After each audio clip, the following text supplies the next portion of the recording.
was all the waving, right? It was like 6 people waving at once, and I knew either a fire or the children needed to go.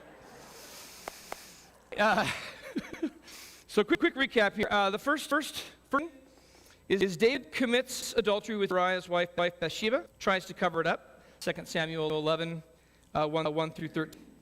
The second point I want to make here is that unable to do so, unable to cover it up, David instructed Joab to make sure Uriah gets killed in combat.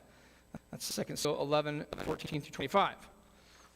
Third thing I want to point out is once the time of mourning for Uriah is over, David takes Bathsheba to be wife number 7. Okay? And that's 2 Samuel 11, 20 27. Fourth, God sends the prophet to confront David and tell him some things. I want to read what he says, because this is kind of coming together. These are all kind of arcing through this story. That's why I'm kind of touching, just refreshing our mind as quickly as I can. So it says, sends Nathan to confront David, telling him in Samuel 12, 9 through 14, the following.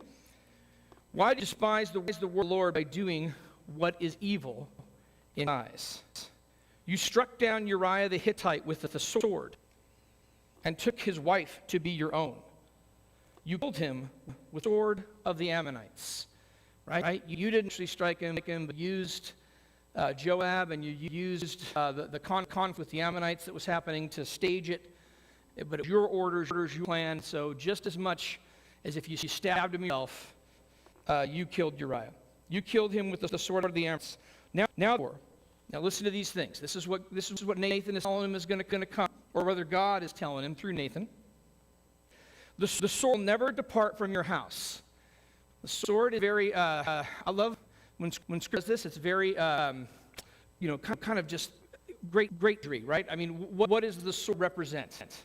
For us, it probably represents some sweet heirloom or something of your mantle, but not in this day, right? What does the sword represent? Yeah, war, death, conflict, right? I remember growing up, my dad was very, very, very, very serious about guns, very, very serious about using them properly. When I say serious, I don't know how to impress upon you how serious he is, but maybe some other time I'll tell you a story. But he was very, it's messing around with it. So, he told me, one of the many things he told me is don't ever pull a gun unless you're ready to use it. And I found that to be helpful advice. It's not a toy. It's not something you pull. I mean, if you're pulling it out, it's because the situation warrants it, right? And it is a situation that is life or death, and you are prepared to use that. Now, to get into a gun, I'm trying to say that's kind of a modern equivalent, right? When you draw the weapon, it's because we're at death 4, right? It's about to go down. So here, roll it back to ancient times. When you're drawing that sword out, right? It's you're intending to use it. So that sword is never going to depart from your house. There's going to be conflict within your house. There's war, turmoil, death, destruction within your house. And of course, that's the consequence. You brought death. You use the sword. Now that comes back on. You remember Jesus' words to Peter when Peter has the sword, right? You live by the sword. Die by the sword, right? Don't be so quick to pull that sword, right? You pulled it out, and now that's going to be with you. You started a domino.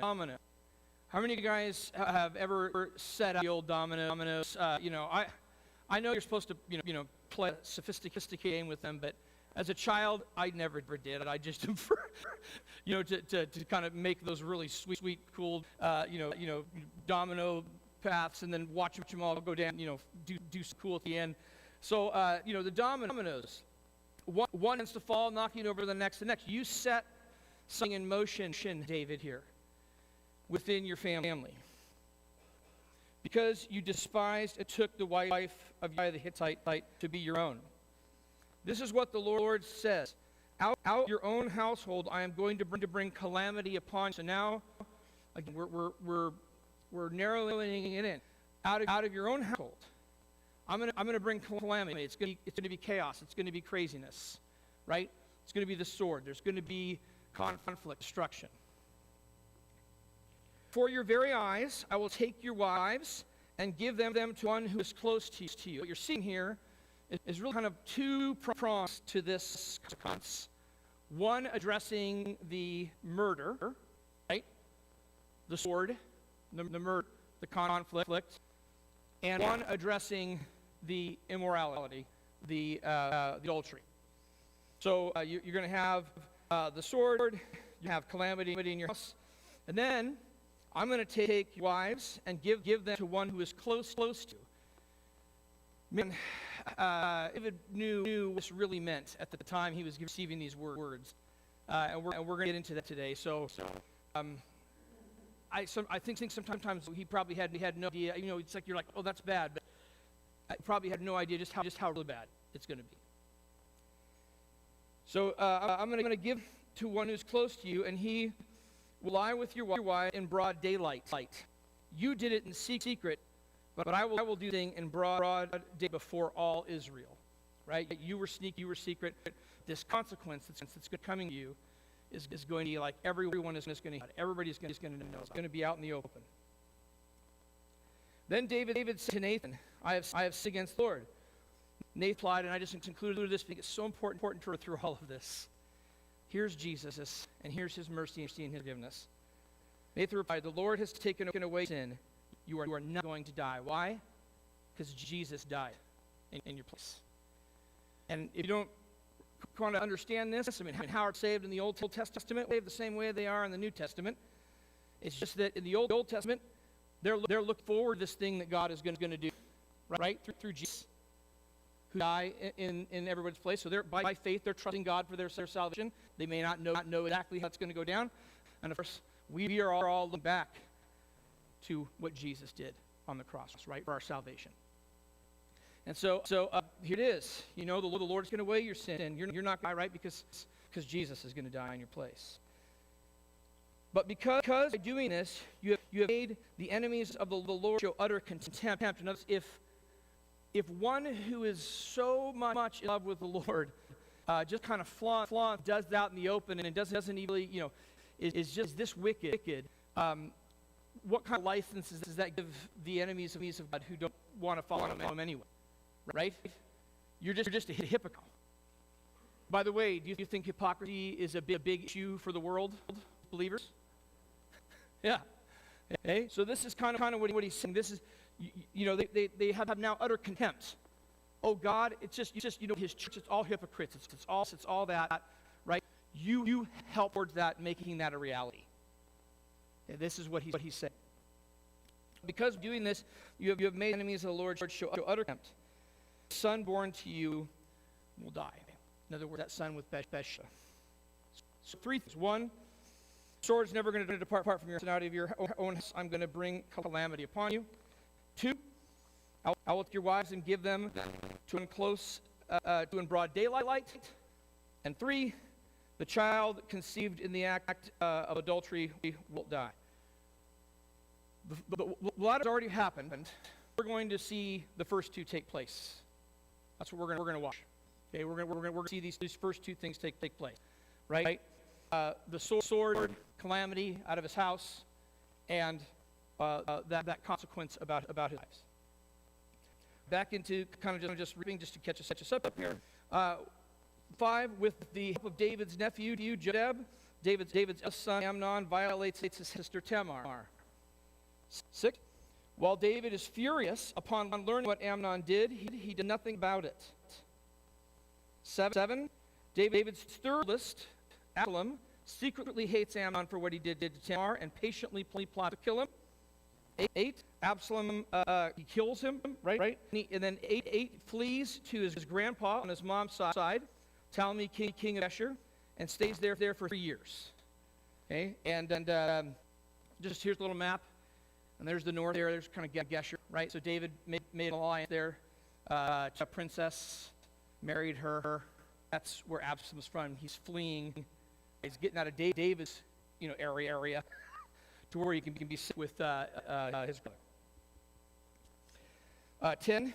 David guesses that Joab. Sorry, 9. I'm skipping. Joab had a plan to convince David to for Absalom to bring him back from Gesher. 10. David guesses that Joab is behind the plan, but it agrees. However, doesn't allow Absalom to see his face. And I'm just trying to build for you the things that are happening and what is taking place and why we're getting where we're getting with Absalom.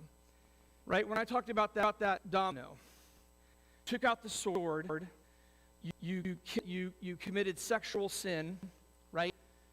What are we seeing in his family right now? We've seen sexual sin, Amnon with Tamar. We've seen the sword already come out and devour Amnon, right? Of his own household, right? This is one son killing another. And now Absalom is fleeing, and he's gone for 3 years.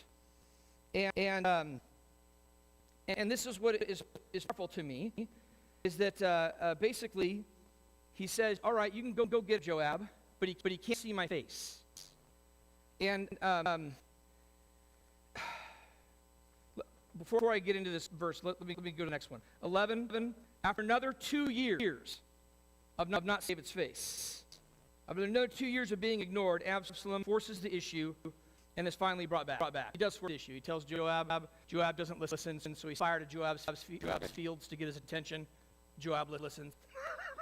Right? Anyway, long story short, he gets, this is what he says at the end of that chapter, and I just want you to hear it, because I think that there's some serious issues with Absalom, right? Some serious character issues, character flaws, sin issues. Listen to this son, to a father who has ignored him for, you got to put it together. He was there for three years. He got brought back, and then he's staying in Jerusalem for another 2, being ignored. 5 years. He's being ignored. Right? He finally comes to this place.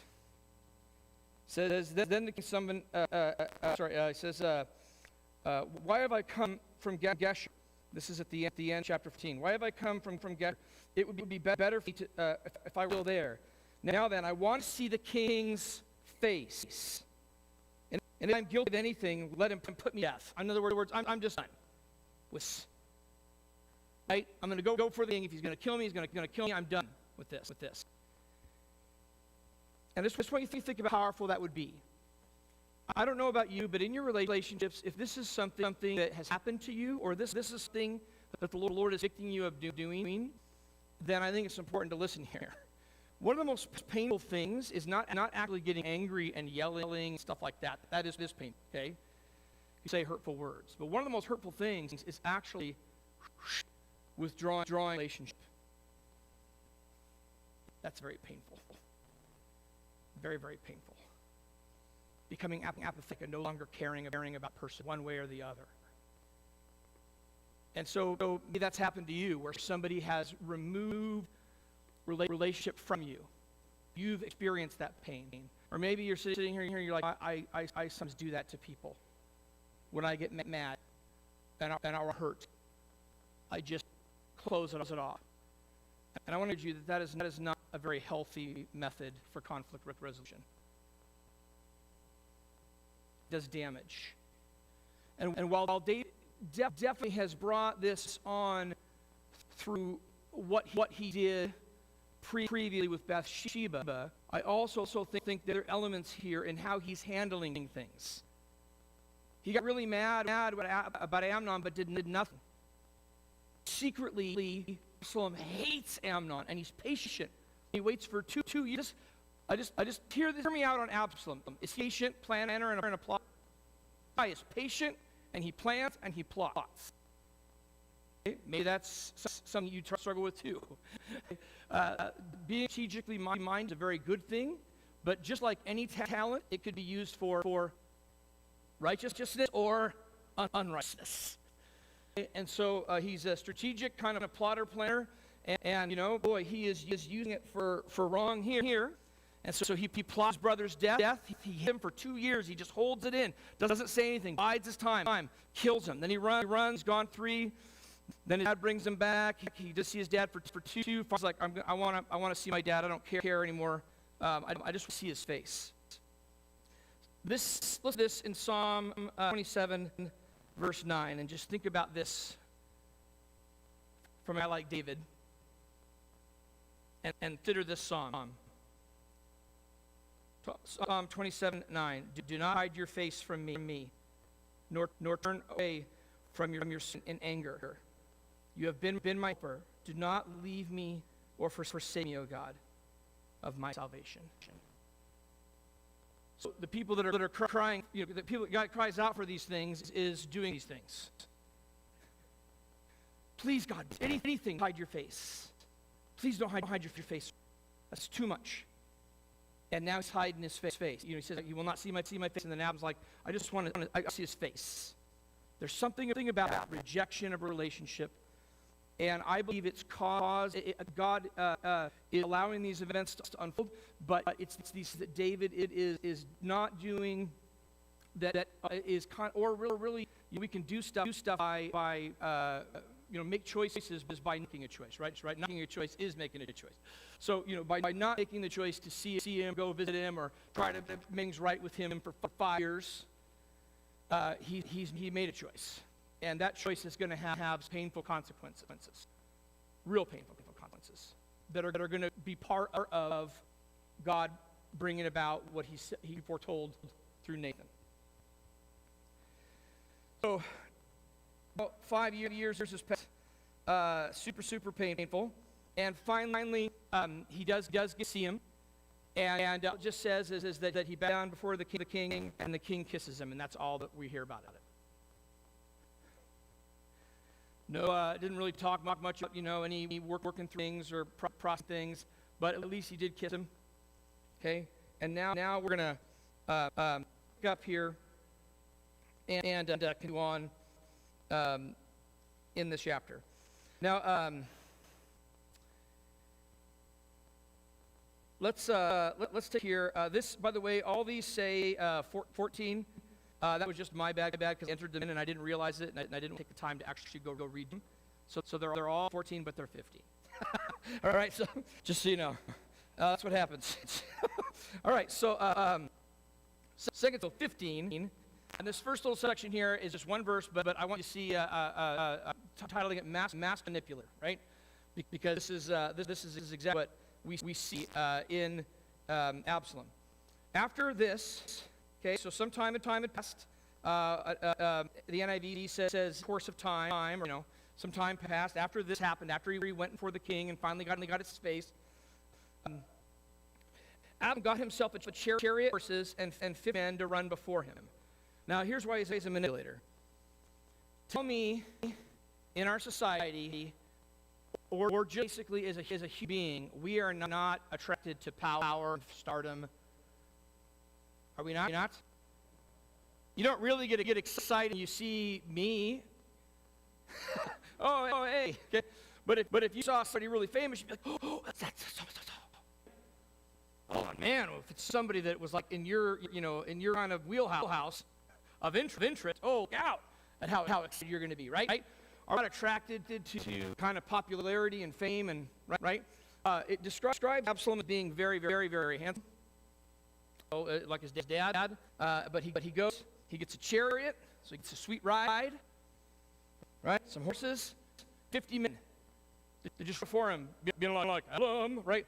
I always think about these kind of things about, I don't know if you guys, like me, enjoy some of the older Disney tunes like Aladdin, but, like, make way for Prince Ali, and they're like, this is what I kind of picture, like, make way for Absalom. Doesn't work as well. Anyway, you get the idea.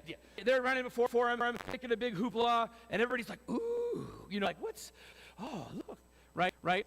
He's manipulating, okay? And you're going to see here, it isn't just like he wanted a new car, or he wanted a new chariot.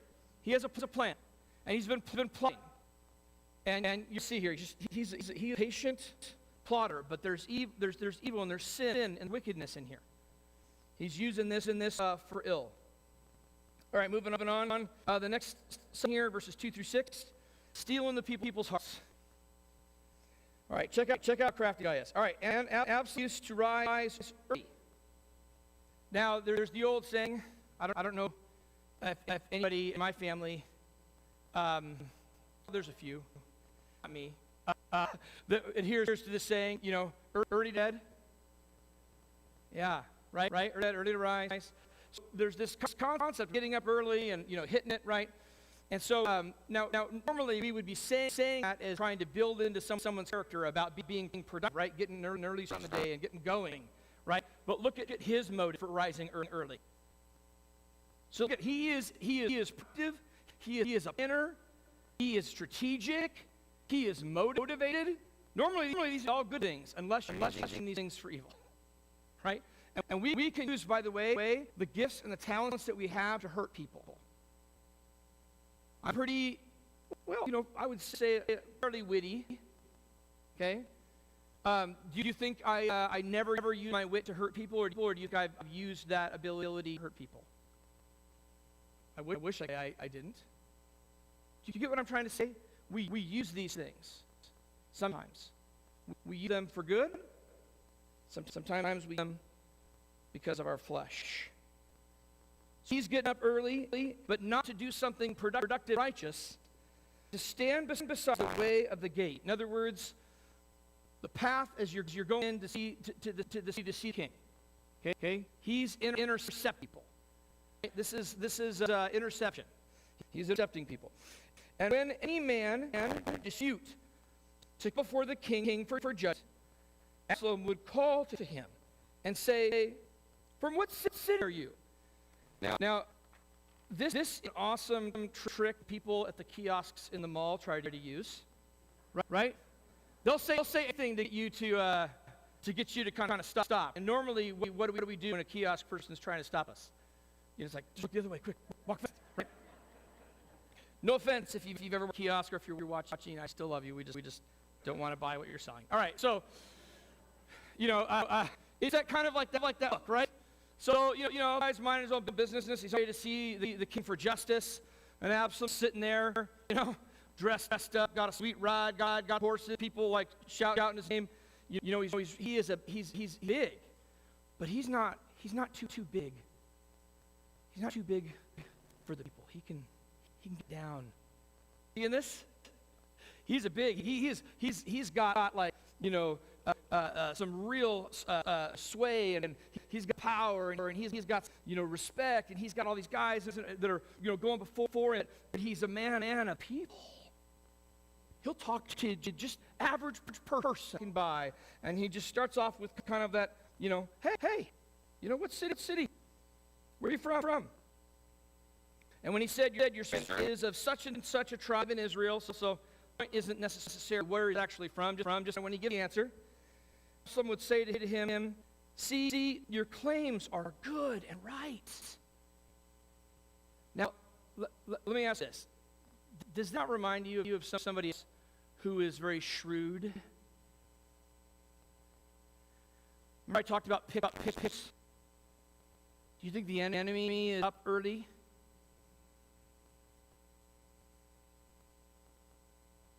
Are we really alert? I mean, we say it. You would answer it on a test. I would answer it on a test. Of course alert. Paul tells us that we're at war, right? Our war is against flesh and blood, against principalities and powers that start. We're at war, right? But we don't act like we're at war. We're not very alert. We just kind of go through our day. But Satan up early. And he doesn't come to you with the obvious, like, hey, want to do some methamphetamines?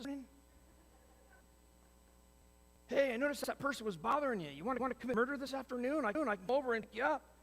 How's that sound? I mean, like, that's not probably what he's doing, right? But he comes very shrewdly and subtly. Hey, where are you from? Start a conversation. And then tell me this isn't true. Oh, man. You're right. You're so right. You're right to feel the way you feel. Oh, man, that's not fair. Am I touching any points here? Oh, that's fair. Oh, man, I can't believe that God let that happen to you. Man, if I was in charge, if you would listen to me, we would have such difficulties. And the sad thing is that we fall for this. I fall for this. He doesn't have to be very creative. He gets us with the same things over and over again. Am I right? This is a picture of just the enemy working. Right? So Hey man, your claims, they're good, right? You've got it. Yeah, I do. But there is no man designated by the king to hear you. The king just up there. Do you guys remember if your history a little bit, do you remember what happened to, the king and queen of France during the Revolution? Marie Antoinette, when they were starving, and she said, let them eat cake, and they were like, oh, hey. You guys remember what happened to the king and the queen? Right? Didn't work out well for them. So here's the thing: you're like this king. He doesn't have any. He's like doing his king stuff. He's got all his needs met. He's got justice, but you know what? He doesn't have to you. But I'm super popular. Look at me. I'm handsome, and I got a ride. I got these 50 guys. But I'm man of the people. You are right. You are so right. And this tickles our ears. Scratches that little, and we're just like, oh yeah. And this is exactly Satan kind of turned Adam and Eve to be, thinking that instead of God being the truth teller, life giver, he's the liar, right? And he's out on them, and it'd be better to go over here. So he's doing the exact same thing. Absalom would say, oh, that I were judge in the land. And then every man with dispute might come to me. And by this point, people are eating it up. And I give him justice. It's too bad I'm not in charge. Or the king doesn't appoint somebody. Too bad. And whenever a man came near to pay him off, now check this out. This is like politician baby kissing. Slick. Okay. And whenever a man came to pay homage, they're like, oh, you're so great. He put out his hand, but not to be like, oh yeah, you can, kiss my ring, or, one peasant. He'd put out his hand and take hold of him and kiss him. Oh, brother. If I was in charge, it's too bad. A man of the people. The Absalom did to all of Israel who came to the king judgment. So Absalom stole the hearts of the men of Israel. Now, this goes on time, obviously. This doesn't happen like in a few minutes. And where's David about this? He's aware of this? He doesn't even know? He's kind of clueless. Right? So shrewd, he knows how to fly under the radar. He knows how to kind of do it in a way that David's not going to take notice. He is strategic, and he's turning the whole people without them even realizing it, because he is a manipulator. And that is exactly what Satan is, a manipulator. Next section, Samuel 15, 7 through 12, said the cat is out of the bag. Verse 7, and at the end of 4 years, I'm sorry, how many years? Dang. Do you realize how patient Satan can be with us? Just one step at a time, one little chain and link at a time. Frog in the pot. You know what I mean? Real patient, real slow. I mean, this guy's came out this plan, okay? 4 years. Win the heart of the people.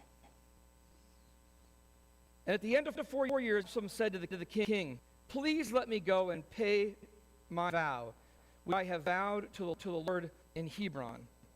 For your servant vow while I lived in Geshur in Aram, saying, if the Lord will indeed bring me back to Jerusalem, then I will offer worship to the Lord. Now I just want to take a moment here. This sounds so good, right? And this is what people will do. Students, let's say they're interested in a certain person in high school. And that person to the youth group or whatever. And this happens where they might say, like, hey, Mom, could I go alone with this person and be just the two of us by ourselves, kind of in the dark at their person's house without their parents there? Said no one ever. Could I go to the youth group night? just really feel like God is doing work in my heart. Yeah, work is this attractive person. That's what it is, right? Yeah. But I feel like, and then they go, and then are they paying attention? No. But I'll be honest with you, I remember my very first time kind of getting a youth group, and I was visiting with a friend. I do not remember anything that youth said at this one particular church. You know what my friend and I were doing? This is before phones, so all you who are old will appreciate. We were playing notes about the different girls that were in this group, right? Okay? I don't remember everything that guy said. He probably could have been the best message ever. I probably needed to hear that message. But I was told, right. So this is what we do, right? He's not going to come and tell his dad a real plan. He's going to say, I want to go and offer this back. Listen to this, and listen to the subtlety here. And I just thought about this as I was studying this, just praying and working through this. I bet he did make a vow. But it's not the vow you think he made. Do you get what I'm trying to foreshadow here? I think he did make a vow. He was away, and he wasn't seeing him, and his dad was ignoring him, and his dad was being apathetic and totally withholding relationship and withholding his face. I bet you he did make a vow, but it's not the vow that he's telling his dad. Because that person does want a youth group. I wanted to go to youth group, but not the reason I was telling my parents. You with me? And I just think, wow, look at the heart. See, I mean, and it's just we really can't give in to our flesh. If it could happen to David, as Steve said a while back, it could happen to any of us, and that's really true. It'd be to write off Absalom here. We can all have kinds of things where we kind of fool ourselves into thinking we're doing something else when really we're. And Walsham, so he goes and he say, I'd like to go and fulfill this vow. The king said to him, go in peace. And here's the irony here. Oh, okay, go in peace, but is he going to come back in peace? His dad really doesn't even really understand where his son's at and the damage he's done and all the things that have been harming in his heart, right? Go in peace, and there's just irony there. Yeah, he's not going in peace, nor will he be coming back in peace. But, sorry for just kind of, I like these words here, just like, but.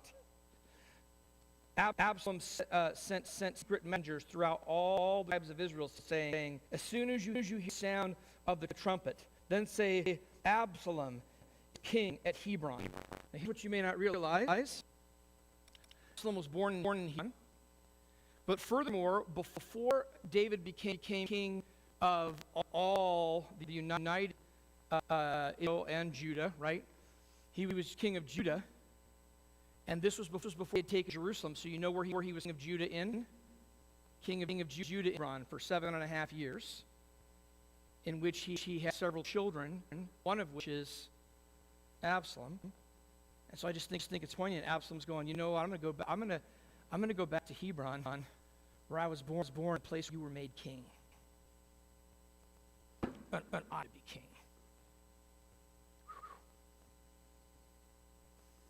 Just a little bit, an extra level of sting. As soon as you hear the sound of the trumpet, then say, Absalom, king at Hebron. When Absalom sent 200 men from Jerusalem, with Absalom went 200 men from Jerusalem who were invited guests. They, in their innocence, and knew nothing. So again, absolutely shrewd. These are probably people with kind of sway, right? You want to make it look like the big players are with you, right? Okay, but they're innocent. He doesn't tell them why they're going. He invites them. He lies to them. So they go. They're completely innocent in all this. And when Absalom was offering the sacrifice, he sent for Ahithophel, Gilonite, David's counselor from the city of Gilo. So he's a Gilonite because he's from the city of Gilo. But Ahithophel, David's counselor, and a very shrewd counselor. And so this is going to be explicitly painful, right? The people from his own household. So now you've got his son who killed the other son, and now you've got his advisor switching sides.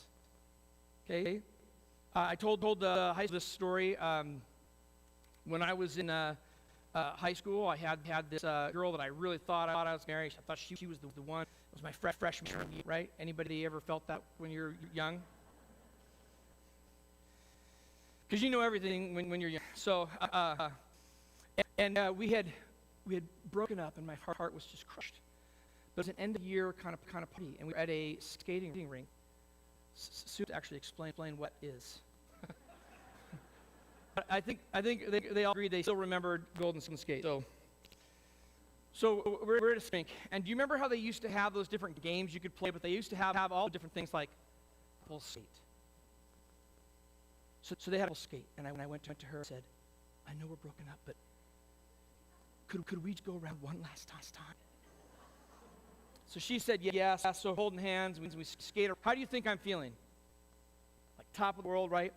And as I come off, I'm just feeling like just, oh, and I turn around, and my best friend in the world, who had also kind of secretly liked her, it went right after me, and they were holding hands. And the two people in high school way that I cared about most. How do you think I felt? I mean, I went from like it was just like just crash and burn, and it was awful, right? And so this is David, man. He's like, it's people that are close to you. It's within your own house, your son, and now like one of your closest advisors. And the conspiracy grew strong. The people with Absalom kept increasing. 2 Samuel 15, 13 through 18. Now David is going to be on the run. And a message came to David saying, "The hearts of the men of Israel have gone after Absalom." Then David to all his servants who were with him at Jerusalem, "Arise, and let us flee, or else there will be no escape from Absalom." What does he know about his and these long plots? What happened to Ammon, right? Or Ammon. What happened to Ammon? Right? He is a plotter. He's like, dude, he has planned this. He has got it together. He is on his way here. If we don't get out of here, we're killed. Go quickly. He overtakes us and bring down ruin on us and strike the city with the edge of the sword. Right? There it is. He's coming with violence. And the king's servant said to the king, "Behold, your servants are ready to do whatever my lord the king decides." So the king went out, all his household, and the king left 10 concubines to keep the house. And the king went out, and all the people after him, and then they stood at the last house. So here's what I want to point out from this. We're seeing this thing set up, right? He's coming with a sword. David's on the run. And he's in his 10 concubines. And I think, we know where this is going. If you're familiar with the story, right? We know where this is headed. But I think that this is more painful than David could have imagined. And this is exactly what sin is. I had a friend in college. His actual name is Jeff Chow. But explain this for it to make sense. I just have to describe him to you. He was kind of really a stocky guy, and he had this goatee that kind of came out like this, and it was pretty full. And he had that kind of tight, naturally hair. Okay, but if he wanted to tease it out, he could make like this giant kind of furrow, and so he teased out like the big goatee, and he would tease out hair. He would just walk around and be like, trying. It's like a perspective for him, just talking about like in the end, right? All the stuff that we care about to burn. But I just remember he'd have his eyes big and he'd be like, "It's all burn, baby. It's all gonna burn." And he was just like, it's like those late night study sessions where you've stayed up way too much, had way too much caffeine in college, and so I just remember, right? It's all gonna burn. It's all burn. But the reality here is this is really painful. Everything is burning. Everything is coming down around him. And God knew this was going to happen. I think it's much more painful than he thought. So he leaves the 10 concubines behind. I'm going to skip a little here for sake of time. Let's go to Samuel 15, 19 through 22. Said, then the king said to Ittai, why do you go with us? Go back and stay with the king. And I call this comfort from an unseen source. In other words, we didn't see this coming. And this is where I see God's hand in this and in these things that are coming. Because even though David hid his face from the Lord, when David's cried, don't hide your face from me, God doesn't do that. He's not going to hide his face from him. And in this moment, it's like God saying, I know these things are painful, more painful than you could ever imagine, but I'm still with you, and I will never leave you or forsake you. And God fulfills his promises, all of them.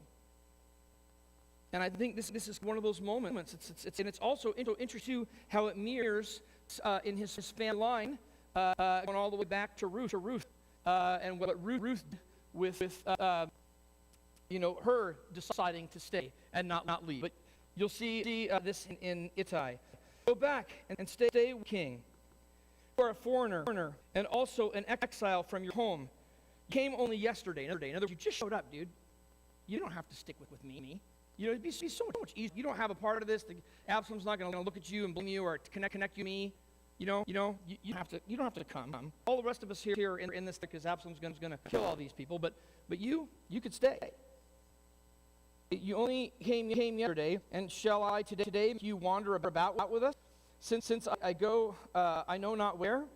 Go back and take your brothers with you, and may the Lord show steadfast love, faithfulness to you. So even this moment, right?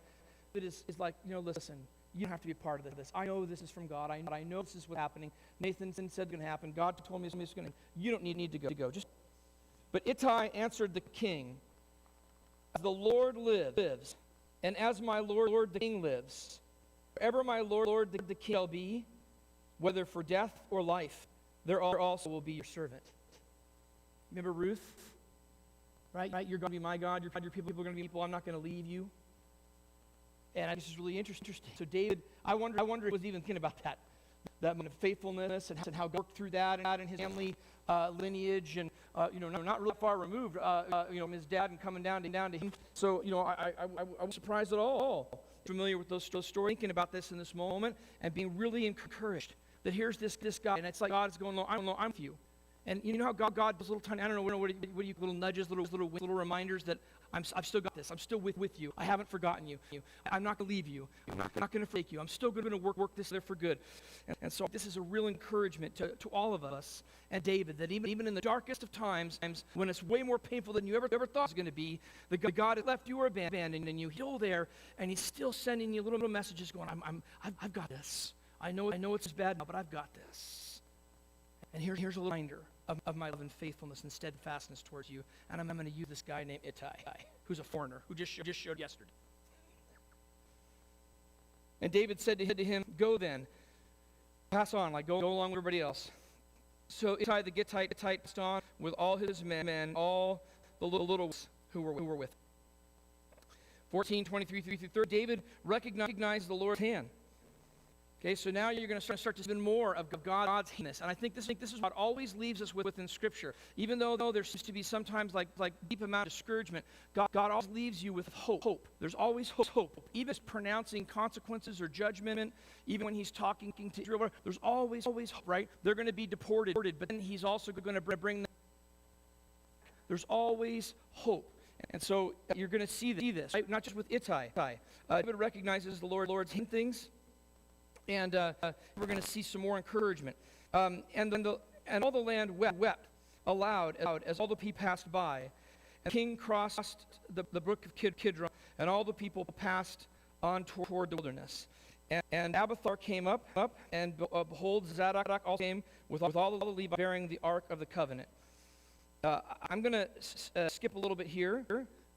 So verse 25, the king says to them, carry the ark back to the city.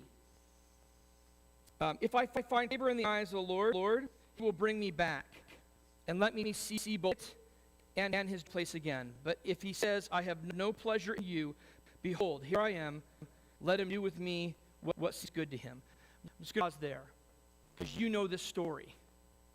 Does he get brought back?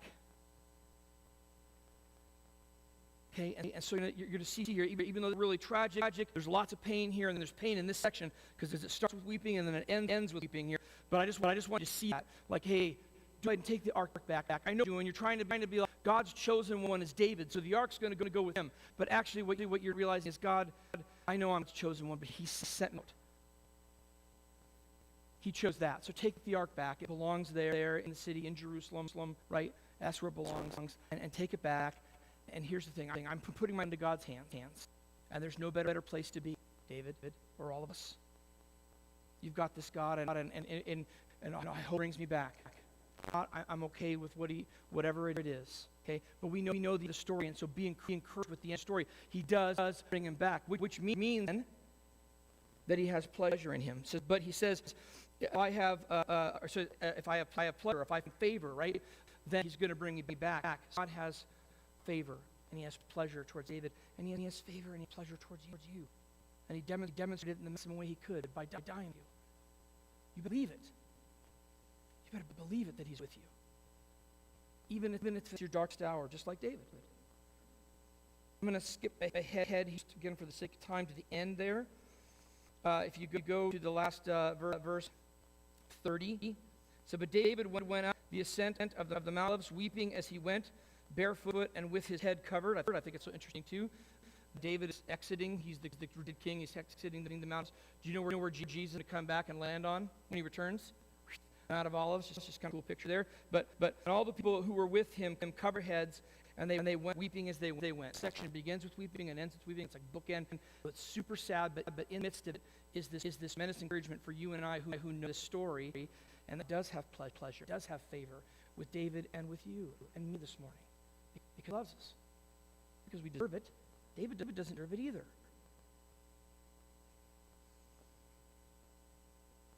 2 Samuel 15:31, David prays. This is exactly what we do in a time of crisis. We need to get back on our knees, and we need to pray. We need to go to the Lord, and this is what it does. It says in verse 1, and it was told to David, Ahithophel is in the conspirators with them. So now he gets the news like a knife. Oh, dude. Okay, that was like me. Oh, it's not just my girlfriend, it's my best. They're skating together. It's Absalom and Ahithophel skating around in the cup skate. That's. It's like, ouch. And David said, "O Lord, please turn the counsel of Ahithophel into foolishness." Now you remember those words, because God is going to show David, I haven't left you. I haven't forsaken you. I still. Yes, this is a painful reminder and a coincidence. You went in the wrong direction, and this is a discipline. But I am not done with you. I'm disciplining those whom I love, and I love you. And David's like, oh, dude, please frustrate Ahithophel's counsel, because he's a good counselor, and you just God is totally going to do it. 2 Samuel 14, 32-37, God does exactly what he promises. While David was coming to the summit where God was worshipped, behold, Shai, the ark came to meet him with his coat torn, dirt on his head, and he's of David's. He said to him, if you go on with me, you'll be a burden to me. I know that sounds really, really awful to say that, but I think you're going to see David's trying to convince him, and God working in this. Okay, but if you return to the city and say, Absalom, I will be your servant, O king. I have been your father's in times past, so now I will be your servant. Then you will defeat for me the counsel of Ahithophel. And you're going to watch, because guy's also an advisor. So now they're both going to go, and God is. Do you think God caused this meeting to happen? You think it's just coincidence he happens to run into this guy right after about frustrating Ahithophel's counsel? Absolutely not. And so David's like, I need you to go back. I want to stay with me, but actually it would be better if you did this. And I think because he's paying attention to the Holy Spirit, and because he's recognizing what God's doing this. Right after he prays happens, hey, and you'll frustrate the counsel of Ahithophel. And they talk about the priest being there, and he's like, and those guys can send back their sons and give me word, okay? And that's how we're gonna rock this thing. That's how we're gonna roll. And we're not going to really go into chapter 16 much here, but I just say this, that there is, the beginning here of Absalom coming into being king, right? He is in to be king, and there's still more pain of David, but we're going to start to see the fulfillment of prophecy, and we're going to do some really, I wanted to really lay this out for you because next week you're going to see it come into full fold here. God with David, right? But still also pain in it. But God hasn't abandoned him. Even in the midst of the pain, God is with him. We're working things for good. And you need to know that this morning, right? At the end of this chapter, Ahithophel gives him advice, and he says, hey, you need to take your father's concubines, and you need to lay with them. Kind of shame your dad, shame this whole thing, and you need to do it in broad daylight, right up on top where everybody can see. Okay, does that sound like fulfillment of a promise that was going to happen? Okay, so again, just a horrible thing, and it just shows you again the wickedness in Absalom's heart, and even if it fell, right? And that God is not with him and honoring him. And I think this is really interesting, is that Ahithophel was a great counselor when he was with the Lord, right? But now he is clearly not. And I think and you see here that his advice lines up with clearly not.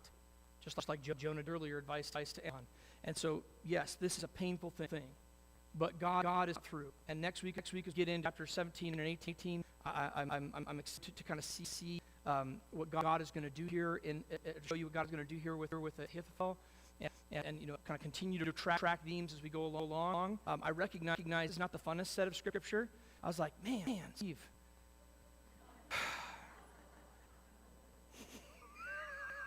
Like one week after the other of just like, body blow of all like painful messages. But you know what? It's God's word. And remember that sometimes we bring things on ourselves. Sometimes other people, their sin affects us. But the reality is that God does exactly what he's going to do. I'm never leave you.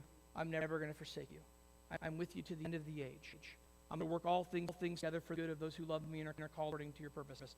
Absolutely no doubt that that meeting was not, accidental, right? And that God has a plan here. And you know what? The battle belongs to. And I don't know what is going on in your life right now, and I don't care what is happening. You need to know that you have found favor and you have pleasure, because that is why he died for you. He loves you. And yes, we screw up, and sometimes we go off rails. It's not finished. And he works things for good, even in the stupid thing we do. And I pray that this morning you just remember that. And look forward as God continues to work through David's life, even amidst the pain. Lord, we just come before you this morning and just recognize that, Lord, this is difficult. This is hard. This is hard scripture to look at. Not the kind of like, we're happy, yay! Everything's going great. You know what, Lord? Sometimes life isn't super happy, yay. Sometimes life's just difficult and not ready. Sometimes we're in, and we need to know that you love us and you're not done with us, even if we screwed up. And that you're working, bring things back, and you're working to work things together for good. And Lord, that your promises are true, and you do exactly what you say you're going to do. And Lord, I don't care what's going on, whatever it is, and everybody's heart out there struggling with, worried about, concerned about, the battle belongs to you. Whether we see it or don't see it, you are still at work, even now. We thank you for your promises. Help us to cling tight, especially when things are dark. In your name we pray, Jesus. Amen. Thank you, Matt. So we've got a few more songs to sing together. If you feel led, please stand.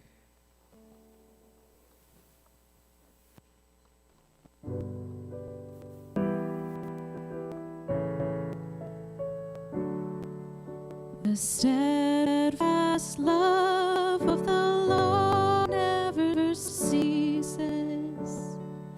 His mercies never come to an end. They are new every morning, new every morning. Great is your faithfulness, O Lord. Great is your faithfulness.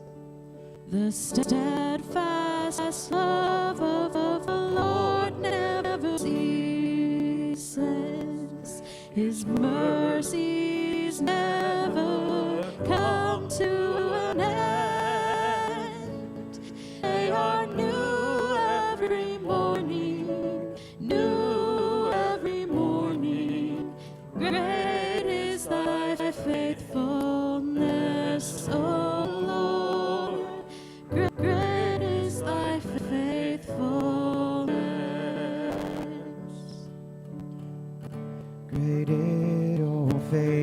faithfulness, oh God.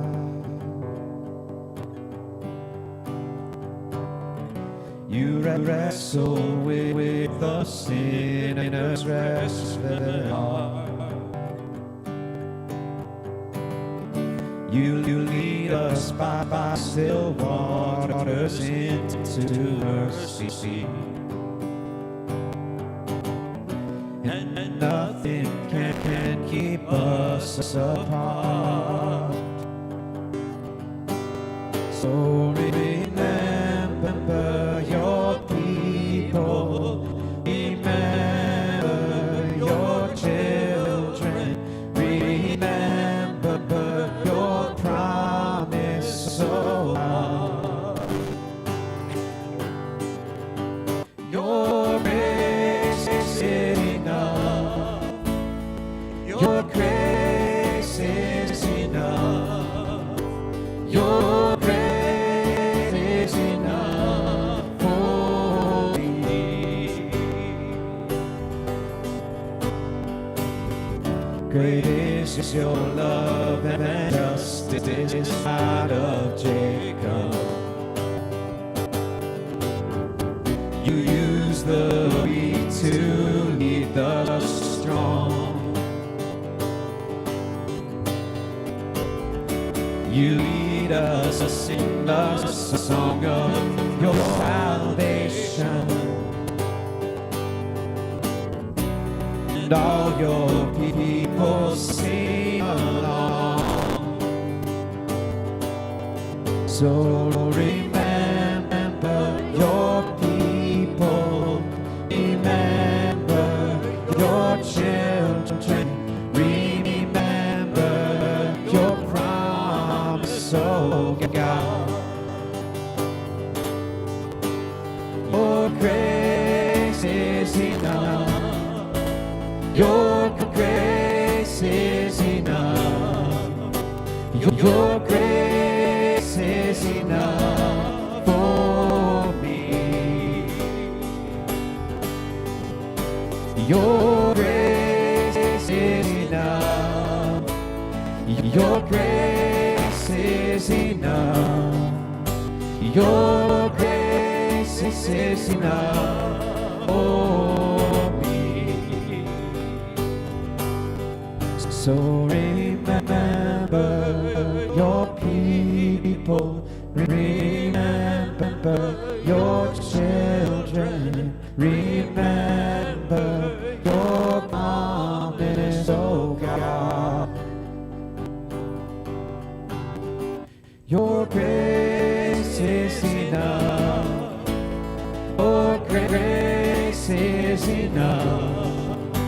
Your grace is enough for me. Yeah, your grace is enough. Heaven reaches out to us. Your grace is enough for me. God, I sing your grace is enough. I'm covered in your love. Your grace is enough for me. For me.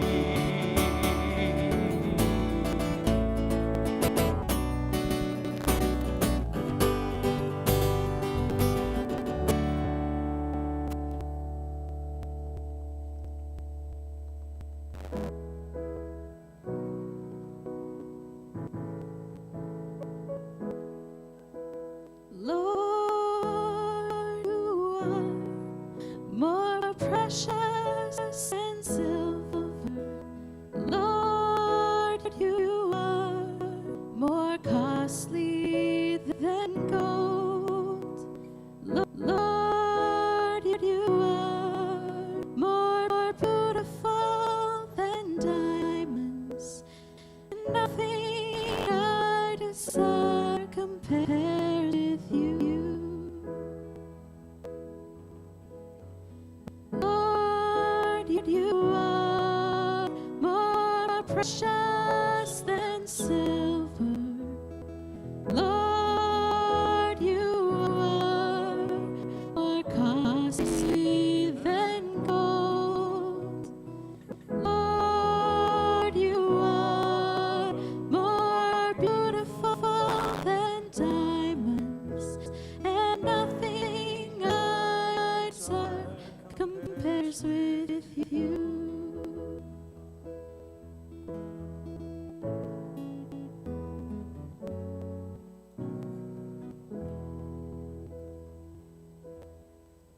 Who are we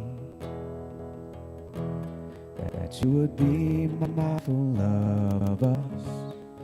What do you see that's worth looking our way?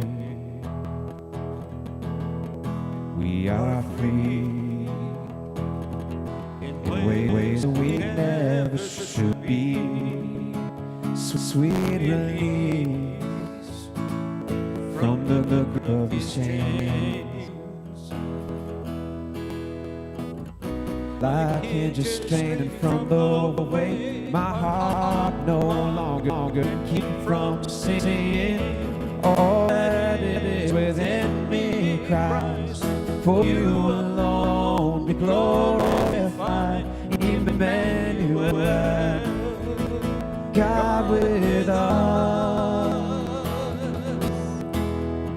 My heart sings a brand new song. The debt is paid, these chains are gone. Emmanuel, God with us. Lord, you know our heart deserve your glory. Still you should show a love we cannot afford. Like hinges hanging from the way, my heart no longer can keep from singing. All that it is within me cries, for you alone glorify. Emmanuel, God with us. My heart sings a brand new song. The debt is paid, these chains are gone. Emmanuel, God with us. Such a tiny offering compared to Calvary. Nevertheless, we lay at your feet. Such a tiny offering compared to Calvary. Nevertheless, we lay it at your feet. Such a tiny offering compared to Calvary. Nevertheless, we lay it at your feet. Such a tiny offering compared to Calvary. Nevertheless, we lay it at your feet. Such a tiny offering compared to Calvary. Nevertheless, we lay it at your feet. All that is within me cries, for you alone be glorified. Emmanuel, God with us. My heart sings a brand new song. The debt is paid, these chains are gone. Emmanuel, God with us. Just the voices. All that is within me cries, for you alone be glorified.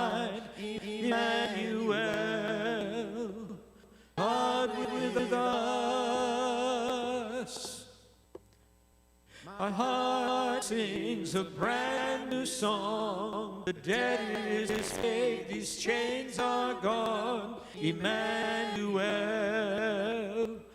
God with us.